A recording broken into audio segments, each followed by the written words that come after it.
This is a beautiful March day. I'm just going to do a quick little video to show you that this is when the tide is out like this. This is where I would come. I'm down in Rossdale Harbour again. This is where I would come to try and collect some seaweed.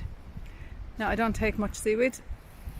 I'm not hugely over familiar with them, but there's a few that I like. Haven't seen much today, but anyway, what we see here, what's in abundance, these are a young bladder wrack, so a young seagrass, I suppose is what you could call it.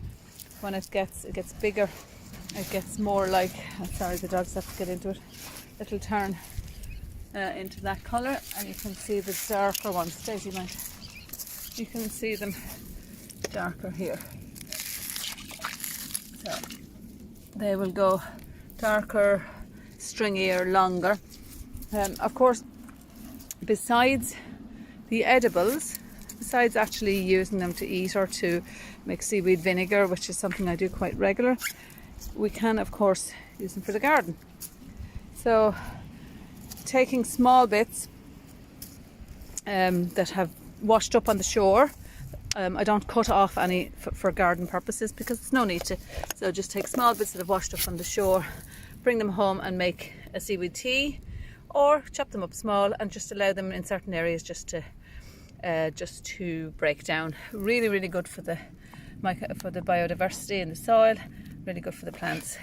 So this is that bladder wrack as well. You can see the little nodules that carry the seeds, and it looks gorgeous and it feels gorgeous.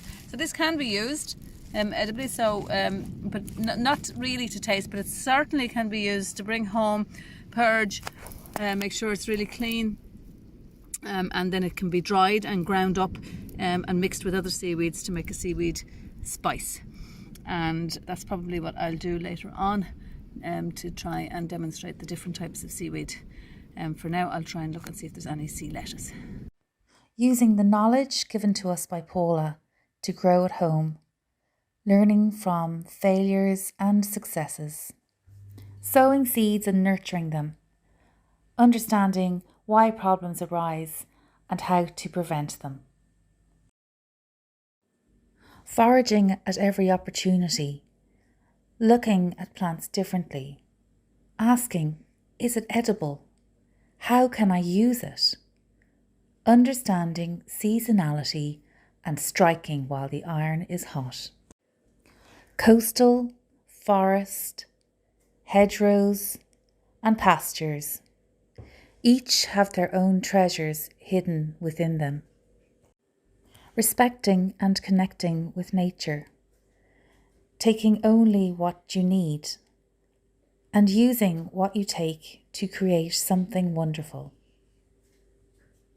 The long forgotten skills of foraging are being relearned.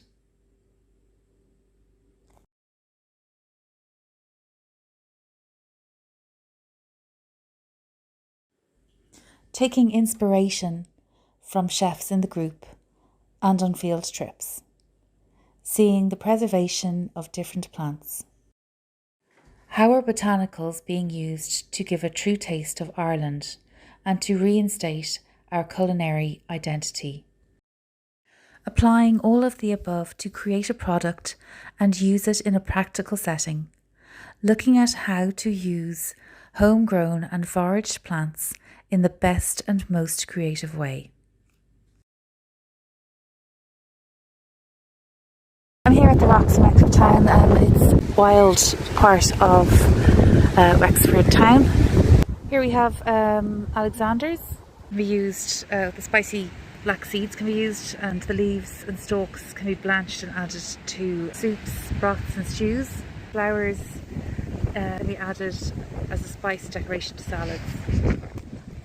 These are cleavers, and they're diuretic. They can be made into a tea, and also are considered good for skin issues, burns, ulcers and acne. This is common vetch, also known as poor man's pea. It's a legume and the seed pods can be eaten, but they must be cooked. This is common mugwort, and it's used as an herb.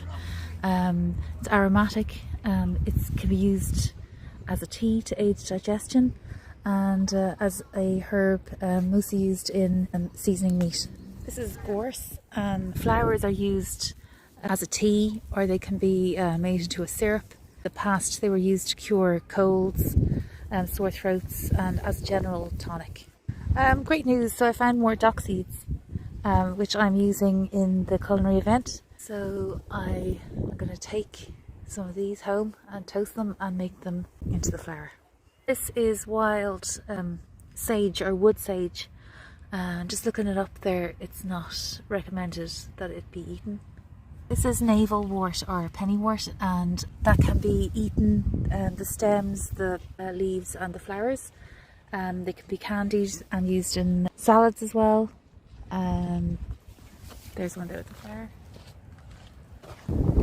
This is woodwort, and it's a healing herb. It's used in ointments for skin conditions, and it's also used as a sedative. Three-cornered leek, there's loads of them around. The little flowers are beautiful. The leaves have a lot, the taste isn't as strong as wild garlic. This is poison hemlock, don't eat this. So here we have dandelions, and they're a little superfood in themselves. The roots, the leaves and the petals can be used, and nettles, which are really tasty, and they're full of iron. Very good for you. So this is ribwort plantain, and the leaves can be used in salads, kind of better lightly steamed because they have a little bit of an aftertaste with an astringent, so there's a bitterness to them. So go for the younger leaves or slightly cook them.